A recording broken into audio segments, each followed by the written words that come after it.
down to its very foundations. If the most they can come up with to go against us is that they didn't get told the name of the movie, we think we're on pretty solid ground. I mean, they should be able to come up with something a heck of a lot better. Come up with an explanation of how organic life evolved from inorganic life. Come up with an explanation of where the laws of gravity came from. Then we'll start talking. In the course of making the movie, was there anything that surprised you? Anything from the interviews or anything from what you discovered that maybe struck you more than others? Oh, I was very horrified by the visits to Germany, where especially one to a death center called Hadamar, where the curator of the death center, where people who are mentally retarded or deficient in some way or not considered physically perfect representations of the Aryan race, were put to death. And I said to the curator, do you think the people who ran this camp were insane? And she said, no, perfectly sane. They were just following the science of their day. And I said, well, what was that? And she said, Darwinism. They were following Darwinism. And I said to her, if you were able to talk to those people right now, if they reappeared in life ahead of you, in front of you, the people who ran this place, this horrible, devilish, hellish place, what would you say to them? And she said, it wouldn't be my purpose to say anything. Yeah, I was struck by that too. Why were you stunned by her reaction? Because it's such a scary totalitarian follow the leader kind of attitude.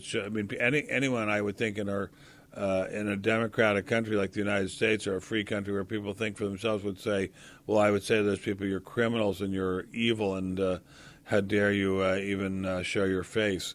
And her idea was pretty much, well, they were in charge then. It was their call. Let them do what they want. And that's a very, very bad view of how to conduct your life. One thing I did want to ask you about is that at least link between Darwinism and Hitler's regime. Right, it's a close link. In some ways, you are not saying, I don't think, that Darwinism led. What link are you saying? Well, I'm saying Darwinism leads to social Darwinism, the idea that there are superior and inferior races. And, in fact, Darwin believed that very explicitly himself. And now Darwin believed that it was a mistake to let the inferior races breed and let them multiply. That's explicitly stated by him. The Nazis took that a bit further and said, not only are we not going to let them breed, we're going to kill them.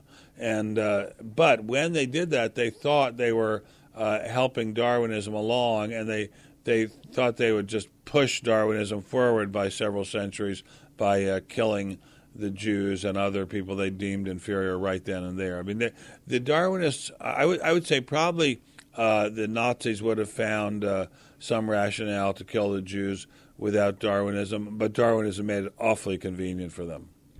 What do you hope is the impact of the film, the result of the film? We would like people to have a free, frank discussion. And here we go about origins, about evolution, about the question of whether man is intelligently designed, whether there's some spark of the divine in man.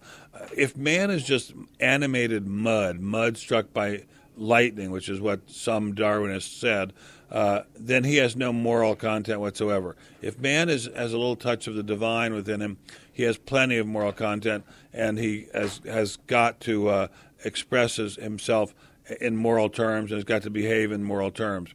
If man is mud, no, he owes nobody anything. If man is a creature with a little teeny spark of God within him, he has to behave in a better way. So we'd like people to get that idea. Most of all, we'd like to get the idea across that Darwin got across in a letter to his friend Asa Gray, in which he said, I can't understand whether I'm right or not. He said, I have a theory, I don't know whether I'm right or not. I'd like it to be discussed. I'd like it to be debated. It's too complicated for anyone to understand at any one time. The only salvation is in endless discussion and debate. We'd like to have endless discussion and debate. David Lieb of the Associated Press asked you during the news conference why you were here in Missouri. I wanted to ask you that as well for this interview. Well, we're here to help Representative Cunningham in our tiny little way with her bill for academic freedom and to enhance the academic freedom of teachers and students who question scientific dogma, and so they will not be punished or disciplined if they express their views about questioning Darwinism. We don't want them to say ridiculous things like that the earth is flat, but if the person has good, sound, solid evidence or good, solid, sound questions, we think they should be asked.